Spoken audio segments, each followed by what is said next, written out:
create ink splash animation like Sakleen Khan, door opening animation, as well as earth rotating map animation से लेकर plane उड़ाने तक का सफर आज इस वीडियो में हम लोग तय करने वाले हैं। ओके, तो ये सारा एडिटिंग में तुम्हें हाईलाइट मोशन में सिखाने वाला हूँ। So let's create it. First of all इस प्लस आइकन को टैप करके एक सुइटेबल बैकग्राउंड को ऐड कर लेंगे लाइक दिस, एंड टाइमलाइन को मैं 6 सेकंड तक इंक्रीज कर लेता हूँ। नाउ मूव एंड ट्रांसफॉर्म में जाना है। अब मैं तुम्हें यहाँ एक चीज क्लियर कर देता हूँ। ये जो तुम एक्स और वाई एक्सिस देख रहे हो, इसे ड्रैग करके तुम किसी भी ऑब्जेक्ट को अप एंड डाउन या फिर लेफ्ट एंड राइट मूव कर सकते हो। एंड ये जो तुम जेड एक्सिस देख रहे हो, 3D एडिटिंग में सबसे मेन रोल इसी का है, क्योंकि इससे डेप्थ क्रिएट होती है। अगर तुम्हें समझ नहीं आया सो डोंट वरी, क्योंकि वीडियो में आगे इसका बहुत यूज होने वाला है। ओके, तो तुमको जेड एक्सिस में रहकर ऊपर ड्रैग करना है एंड तुम देखोगे कि ऑब्जेक्ट का साइज डिक्रीज हो रहा है एंड जेड एक्सिस का वैल्यू इंक्रीज हो रहा है। तो तुम्हें टेंशन नहीं लेना। अब इतना होने के बाद इस ऑप्शन को टैप करना है एंड इस तरीके से ऑब्जेक्ट को फुल स्क्रीन कर देना है। अब बैक आएंगे एंड मैं यहाँ पर एक कैरेक्टर को ऐड करने वाला हूँ। सो फटाफट ऐड कर लेता हूँ। अब कैरेक्टर को ऐसे एडजस्ट कर लूंगा एंड इसके टाइमलाइन को भी बैकग्राउंड के इक्वल कर दूंगा। अब मैं कैमरा व्यू को ऑन करने वाला हूँ। सो अगेन प्लस आइकन को टैप करके ऑब्जेक्ट/एलिमेंट्स में जाना है एंड कैमरा ऑप्शन को टैप करना है। देन इस ऑप्शन को टैप करके यहाँ से कैमरा व्यू को ऑन कर लेंगे। अगेन इसी ऑप्शन को टैप करके इन सबको हाइड कर देंगे। नाउ मूव एंड ट्रांसफॉर्म में जाकर जेड एक्सिस को सिलेक्ट करेंगे एंड एक की फ्रेम को ऐड करेंगे। अब ऊपर ड्रैग करेंगे तो तुम देखना कैरेक्टर डिसअपीयर हो जाएगा। नाउ टाइमलाइन को लगभग 1 सेकंड में लाकर कैरेक्टर को सेम जगह पर प्लेस कर देंगे। अगेन टाइमलाइन को थोड़ा स्लाइड करके इसमें ग्राफ ऐड करेंगे। लाइक मैं इस 4th ग्राफ को लेने वाला हूँ एंड अगर तुम चाहो तो ग्राफ को इस तरीके से थोड़ा मॉडिफाई भी कर सकते हो। ना एक बार प्ले करके देख लेते हैं। ओके, तो ये काफी कूल लग रहा है। अब मैं इसमें टिंट इफेक्ट देने वाला हूँ, आई मीन कलर ऐड करने वाला हूँ। लाइक मैं चाहता हूँ कि टिंट इफेक्ट यहाँ से शुरू हो। सो प्लस आइकन को टैप करके इस रेक्टेंगल शेप को ले लेंगे एंड फटाफट इसके टाइमलाइन को फिक्स कर लेंगे। नाउ कलर एंड फिल में जाकर रेड कलर को सिलेक्ट कर लेंगे एंड इस 3 डॉट पर क्लिक करके शेप को स्क्रीन में फिट कर देंगे। नाउ ब्लेंडिंग एंड ओपेसिटी में जाकर डार्कन को सिलेक्ट करना है, देन मल्टीप्लाई को। ओके, तो यहाँ पर मेरा टिंट इफेक्ट क्रिएट हो चुका है। सो एक बार प्ले करके देख लेते हैं। Okay, it's cool but tint effect suddenly show हो रहा है, तो चलो इसको स्मूथ बनाते हैं। सो स्टार्टिंग में आकर एक की फ्रेम ऐड करेंगे एंड इसको पूरा 0 कर देंगे। नाउ थोड़ा स्लाइड करके अगेन इसको 100 कर देना है। नाउ प्ले करके देख लेते हैं। ओके, तो अब काफी बढ़िया है, बट अभी भी कलर पूरे वीडियो में शो हो रहा है। सो इसके टाइमलाइन को मैं बैकग्राउंड के जस्ट ऊपर कर दूंगा। नाउ अब सही है। देन आफ्टर बैक आएंगे एंड एक न्यू प्रोजेक्ट क्रिएट करेंगे। सो प्लस आइकन को टैप करके मैं इंक इफेक्ट को ऐड कर लूंगा like this. Then plus icon को टैप करके इस रेक्टेंगल शेप को मैं ले लूंगा। अब कलर एंड फिल में जाकर मैं स्काई ब्लू कलर को सिलेक्ट करूंगा। नाउ बैक करके 3 डॉट में क्लिक करना है एंड यहाँ से शेप को स्क्रीन में फिट कर देंगे। नाउ इसके टाइमलाइन को भी मैं 6 सेकंड तक इंक्रीज कर देता हूँ एंड इसको जस्ट इसके पीछे भेज देता हूँ। अगेन इंक इफेक्ट के टाइमलाइन को टैप करके इफेक्ट्स ऑप्शन को प्रेस करना है, देन ऐड इफेक्ट पर क्लिक करना है एंड यहाँ से क्रोमा की को ऐड करना है। अब तुम देखना कि मिडिल में कौन सा कलर है एंड इसी कलर को तुम्हें ले लेना है। तो तुम देखोगे अभी भी ब्लैक कलर शो हो ही रहा है। सो तुम्हें थ्रेशोल्ड को इंक्रीज कर लेना है। नाउ बैक आएंगे एंड ब्लेंडिंग एंड ओपेसिटी में जाकर यहाँ से डिफरेंस को सिलेक्ट करना है। Now select the 3rd option. अब फिर से बैक आएंगे एंड फालतू पार्ट को रिमूव कर देंगे। देन आफ्टर प्रोजेक्ट को सेव कर लेंगे। अब उसी प्रोजेक्ट में वापस आएंगे एंड कैमरा व्यू को ऑन कर लेंगे, क्योंकि कैमरा व्यू एक बार प्रोजेक्ट से बाहर आने के बाद वो गायब हो जाता है। नाउ लगभग 2 सेकंड के बाद इंक इफेक्ट को ऐड कर लेंगे एंड इसको छोटा करके यहाँ पर प्लेस कर देंगे।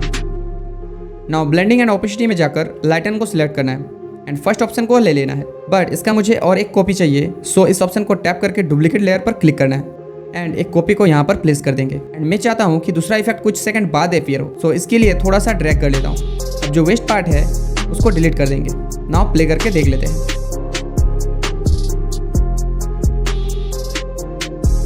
Wow, it's cool right. अब सिर्फ एक काम बाकी रह गया है। सो इस प्रोजेक्ट को फटाफट सेव कर लेंगे। अब इस प्लस आइकन को टैप करके सेव किया हुआ प्रोजेक्ट को ऐड कर लेंगे। अगेन प्लस आइकन को टैप करके इस रेक्टेंगुलर शेप को ले लेना है। नाउ कलर में जाकर व्हाइट कलर को सिलेक्ट करना है एंड बैक करके 3 डॉट पर क्लिक करना है एंड स्ट्रेच कर लेना है। देन टाइमलाइन को भी फिक्स कर देना है। नाउ इसको प्रोजेक्ट के पीछे भेजना है एंड यहाँ पर टाइमलाइन को लाकर प्रोजेक्ट पर क्लिक करना है। अब इफेक्ट ऑप्शन में जाकर क्रोमा की को ऐड करना है एंड स्काई ब्लू कलर को सिलेक्ट करना है। नाउ अभी भी कलर रिमूव नहीं हुआ है। सो थ्रेशोल्ड को मैं ऐसे इंक्रीज कर दूंगा। ओके, तो अब बेटर लग रहा है। अब मैं फटाफट से 2 PNG ऐड कर लेता हूँ एंड 1 बाय 1 यहाँ पर पोजीशन कर दूंगा एंड दोनों PNG के टाइमलाइन को भी मैं फिक्स कर दूंगा। अब इन दोनों PNG को मैं बैकग्राउंड के जस्ट ऊपर कर दूंगा। नाउ फाइनली इसका फाड़ू रिजल्ट तुम देख सकते हो।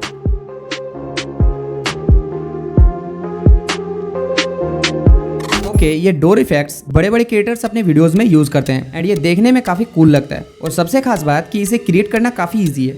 सो इसके लिए पहले हम पिक्सेल लैब को ओपन करेंगे, देन टेक्स्ट को डिलीट करेंगे। अब 3 डॉट पर क्लिक करके इमेज साइज को यूट्यूब थंबनेल कर देंगे। अब डोर पीएनजी को यहाँ इंपोर्ट कर लेंगे। नाउ इसको स्क्रीन में फिट कर देंगे। अब इरेजर ऑप्शन में जाकर यहाँ डॉटेड कर्व को टैप करेंगे एंड स्क्वायर शेप को ले लेंगे। यहाँ से मैं डोर को रिमूव करने वाला हूँ। सो इस डॉटेड कर्व को मैं डोर में फिक्स कर दूंगा एंड इस ऑप्शन को टैप करके डोर को रिमूव कर दूंगा। देन ओके को प्रेस करके इस पीएनजी को ट्रांसपेरेंट करके अल्ट्रा में सेव कर लूंगा। नाउ बैक करेंगे एंड अगेन इरेजर में जाकर वही काम रिपीट करना है, बट अब की बार इस लास्ट ऑप्शन को टैप करना है तो तुम देखोगे कि डोर का आउटर पार्ट रिमूव हो गया है। नाउ इसको भी अल्ट्रा में सेव कर लेंगे। अब लाइट मोशन को ओपन करके इस प्लस आइकन को टैप करना है एंड उस डोर पीएनजी को ऐड कर लेना है। नाउ बैक आएंगे एंड अगेन प्लस आइकन को टैप करके डोर को भी ऐड कर लेंगे एंड दोनों टाइमलाइन को 5 सेकंड तक इंक्रीज कर देंगे। अब इतना होने के बाद इस इफेक्ट्स को टैप करके 3D को सिलेक्ट करना है एंड यहाँ से फ्लिप लेयर को ले लेना है। देन स्टैंडर्ड सेटिंग को टैप करना है। टाइमलाइन को यहाँ पर रख कर एंगल को लगभग -95 डिग्री तक कर देंगे, बट जहाँ तक तुम देख पा रहे हो डोर मिडिल से ओपन हो रहा है। तो चलो इसको फिक्स करते हैं। सो इस प्राइवेट ऑप्शन में जाकर एक्स एक्सिस के वैल्यू को हम 21 कर देंगे। नाउ अब सही है। अगेन एंगल में जाकर वैल्यू को हम 0 कर देंगे एंड एक की फ्रेम ऐड करेंगे। टाइमलाइन को 2 सेकंड में लाकर एंगल को मैं -100 कर दूंगा एंड इसमें स्मूथ ऐड करने के लिए थोड़ा स्लाइड करके मैं इसमें ग्राफ ऐड कर लूँगा। आप चाहो तो इसे मॉडिफाई भी कर सकते हो। नाउ इन दोनों टाइमलाइन का मैं एक ग्रुप बना लेता हूँ। सो इसको लॉन्ग प्रेस करके इन दोनों को सिलेक्ट करना है एंड इस फर्स्ट आइकन को टैप कर लेंगे एंड यहाँ तक लगभग 95% काम फिनिश हो चुका है। अब प्लस आइकन को टैप करके एक पीएनजी को ऐड कर लेंगे एंड इसके टाइमलाइन को फिक्स कर देंगे। देन इसको उठा के इसके पीछे कर देंगे। इसको और ज़्यादा अट्रैक्टिव बनाने के लिए ग्रुप में टैप करूँगा, मूव एंड ट्रांसफॉर्म में जाकर एक की फ्रेम ऐड करूँगा। नाउ टाइमलाइन को लगभग 4 सेकंड में लाकर जेड एक्सिस को सिलेक्ट करना है एंड ड्रैग करके डोर पीएनजी को डिसअपीयर कर देना है। अगेन स्लाइड करके इस ग्राफ को ऐड कर लेना है। अब मैं फाइनल प्ले करके दिखा देता हूँ। It's look amazing right. इस तरह का अर्थ रोटेटिंग मैप एनिमेशन तुम्हें नीतीश राजपूत के वीडियोस में देखने को मिलेगी। तो चलो देर किस बात की, सीखते हैं। और अभी तो प्लेन उड़ाना बाकी है मेरे दोस्त। सबसे पहले आपको वर्ल्ड मैप को ऐड कर लेना है, देन बैक करना है एंड अगेन प्लस आइकन को टैप करना है। यहाँ से मैं सर्कल शेप को ले लूंगा एंड जूम आउट करके इंडिया मैप में प्लेस कर देना है। देन कलर एंड फिल में जाकर रेड कलर को सिलेक्ट करना है। अगेन बैक आएंगे एंड ब्लेंडिंग एंड ओपेसिटी में टैप करके डार्कन को सिलेक्ट करना है। देन मल्टीप्लाई को एंड इन दोनों का एक ग्रुप बना लेंगे लाइक दिस। नाउ टाइमलाइन को 8 सेकंड तक इंक्रीज कर देंगे। अब इफेक्ट्स ऑप्शन में जाकर 3D को सिलेक्ट करना है। अब इस स्फेराइज शेप को टैप कर लेना है, देन स्टैंडर्ड सेटिंग को। अब तुम देखोगे कि मैप फुल्ली अर्थ शेप में कन्वर्ट हो चुका है। अब रैपिड फायर में इन ऑप्शंस को समझते हैं। ओरिएंटेशन से तुम तीनों एक्सिस के साथ स्फीयर को रोटेट कर सकते हो, लाइक अल्फा से एक्स एक्सिस, बीटा से वाई एक्सिस एंड गामा से जेड एक्सिस। नेक्स्ट पोजीशन से तुम स्फीयर को कहीं भी मूव कर सकते हो, like left, right, up, down and scale से तुम साइज को चेंज कर सकते हो लाइक दिस। अब बहुत हो गई थ्योरी, चलो प्रैक्टिकल करते हैं। एंड तुम देखोगे कि शेप मिडिल में नहीं है, तो पोजीशन में टैप करके वाई एक्सिस को 0 कर देंगे। अगेन स्केल में टैप करके साइज को इंक्रीज कर देंगे एंड एक की फ्रेम ऐड करेंगे। नाउ इनिशियल पॉइंट में आकर शेप को छोटा कर लेंगे। इसको स्मूथ करने के लिए इसमें ग्राफ को ऐड कर लेंगे। नाउ प्ले करके देख लेते हैं। अब इस पॉइंट में रहते हुए ओरिएंटेशन में टैप करना है, क्योंकि मुझे इंडिया का मैप फ्रंट में लेकर आना है। सो लेकर आते हैं। नाउ एक की फ्रेम ऐड करेंगे। अगेन इनिशियल पॉइंट में आकर इंडिया मैप को पीछे कर देंगे, फिर से ग्राफ को ऐड करेंगे। अब तुम्हें एक बार प्ले करके दिखा देता हूँ। तो काफ़ी सही है, बस तुम देखते जाओ, आगे और भी मज़ा आने वाला है। नाउ अब की बार टाइमलाइन को लगभग 2 सेकंड 15 मिली सेकंड में रखकर अगेन एक की फ्रेम ऐड करेंगे। नाउ टाइमलाइन को 4 सेकंड में लाकर मैप को कॉर्नर में प्लेस कर देना है। अगेन फटाफट से ग्राफ ऐड कर लेंगे। नाउ बैक आएंगे एंड टाइमलाइन को 4 सेकंड 10 मिली सेकंड में लाकर प्लस आइकन को टैप करके वेक्टर ड्राइंग में जाना है। एंड अगर तुम नोटिस करोगे तो यहाँ तुम्हें एक पॉइंटर शो होगी, इसको ड्रैग करके यहाँ प्लेस करना है एंड इस प्लस आइकन को टैप करना है। नाउ इस पॉइंट को मिडिल में लाकर प्लस को टैप करेंगे एंड अगेन इस पॉइंटर को यहाँ पर पोजीशन कर देंगे एंड प्लस को टैप करेंगे। नाउ राइट साइड के प्लस मार्क को नीचे ड्रैग करने पर एक ऑप्शन अनलॉक होगा, इस पर क्लिक करना है एंड इसको ऐसे एडजस्ट कर देना है। नाउ बैक आएंगे एंड कलर एंड फिल में टैप करके कलर को रिमूव कर दूंगा। अगेन बैक आएंगे एंड बॉर्डर एंड शेडो में टैप करके यहाँ से स्ट्रोक को ऑन कर लेना है एंड इसके साइज को मैं 8 कर देता हूँ एंड कलर को वाइट ले लेता हूँ। अब यहाँ से स्टार्ट को टैप करके मैं ये वाला ले लेता हूँ एंड साइज को डिक्रीज कर देंगे। सिमिलरली एंड में जाकर इस एरो को ले लेंगे। तुम देख सकते हो अब काफ़ी बढ़िया लग रहा है। नाउ इस थर्ड ऑप्शन को टैप करके शेडो को इनेबल कर देना है एंड साइज को मैं 10 तक इंक्रीज कर लूँगा, अल्फा को 50%। नाउ पोजीशन में टैप करके x को -4 एंड y को 20 तक इंक्रीज कर देंगे। As you can see line के नीचे एक शेडो क्रिएट हो चुके हैं। अब इतना होने के बाद बैक आएंगे एंड इफेक्ट में जाकर यहाँ से मैं ड्राइंग प्रोग्रेस वाला इफेक्ट ऐड कर लेता हूँ। नाउ एंड को टैप करके मैं एरो को जस्ट इस पॉइंट तक लेकर आऊँगा। अगेन टाइमलाइन को मूव करके इस एरो को यहाँ तक लेकर आऊँगा। नाउ इनिशियल पॉइंट में रहते हुए बैक आएंगे एंड इस टाइमलाइन को टैप करके एक की फ्रेम ऐड करेंगे। अगेन टाइमलाइन को मूव करके ओरिएंटेशन को इतना मूव कर देंगे एंड जितना भी फालतू पार्ट है उन सभी को डिलीट कर देंगे। देन फाइनल प्ले करके दिखा देता हूँ।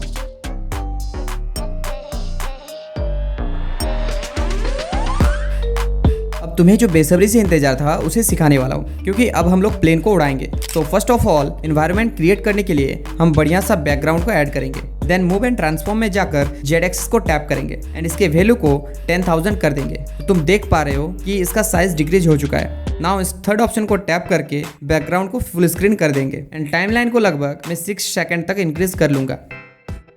अब मैं इसमें क्लाउड पीएनजी को ऐड करने वाला हूँ, सो फटाफट ऐड कर लेता हूँ एंड इसके टाइमलाइन को भी मैं बैकग्राउंड के इक्वल कर दूंगा like this. Again move and transform में जाकर जेड एक्सिस को टैप करेंगे एंड ड्रैग करके इसके साइज को डिक्रीज करते जाएंगे। तो तुम देखना एक टाइम आएगा जहाँ पीएनजी डिसअपियर हो जाएगी। तो तुम्हें थोड़ा आगे ही रखना है जहाँ पीएनजी शो हो। देन इस स्केल में टैप करके इसको बड़ा करके यहाँ पर प्लेस कर देना है।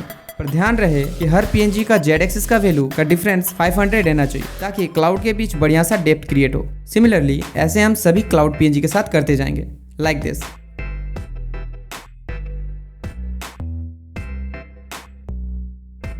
एंड सभी पीएनजी के टाइमलाइन को भी फिक्स कर लेंगे। अब इतना होने के बाद अगेन यहाँ से कैमरा व्यू को ऑन कर लेंगे। अब कैमरा टाइमलाइन में रहते हुए मूव एंड ट्रांसफॉर्म में जाना है। देन जेड एक्सिस को टैप करके क्लाउड के जस्ट पास आ जाना है। अब मैं यहाँ पर एरोप्लेन को ऐड कर लूँगा, बट प्लेन यहाँ पर कहीं भी दिख नहीं रही। तो एक काम करना है, मूव एंड ट्रांसफॉर्म में जाकर जेड एक्सिस के वैल्यू को 9500 कर देंगे। ओके, तो अब हमें प्लेन दिख चुकी है। नाउ इसको ऐसे एडजस्ट करके यहाँ पर प्लेस कर देंगे एंड इसके टाइमलाइन को भी मैं फिक्स कर देता हूँ।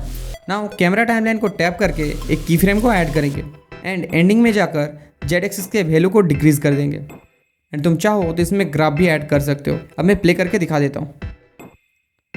As you can see cloud तो मूव हो रही है, बट हमारा प्लेन अभी भी मूव नहीं कर रहा। तो चलो इसको भी फिक्स करते हैं। नाउ प्लेन के टाइमलाइन को टैप करके एक की फ्रेम ऐड करेंगे एंड एंडिंग में जाकर जेड एक्सिस के वैल्यू को ऐसे डिक्रीज करते जाएंगे। एंड अगर तुम चाहो तो इसमें भी ग्राफ ऐड कर सकते हो। अब इसे रियलिस्टिक लुक देने के लिए हम मून पीएनजी को ऐड करेंगे। सो स्टार्टिंग में आकर एक मून पीएनजी को ऐड करेंगे एंड इसको क्लाउड के पीछे भेज देंगे लाइक दिस। एंड मून को थोड़ा सा एडजस्ट कर देंगे। देन आफ्टर टाइमलाइन को फिक्स कर देंगे। नाउ फाइनली इसका फाड़ू रिजल्ट तुम देख सकते हो।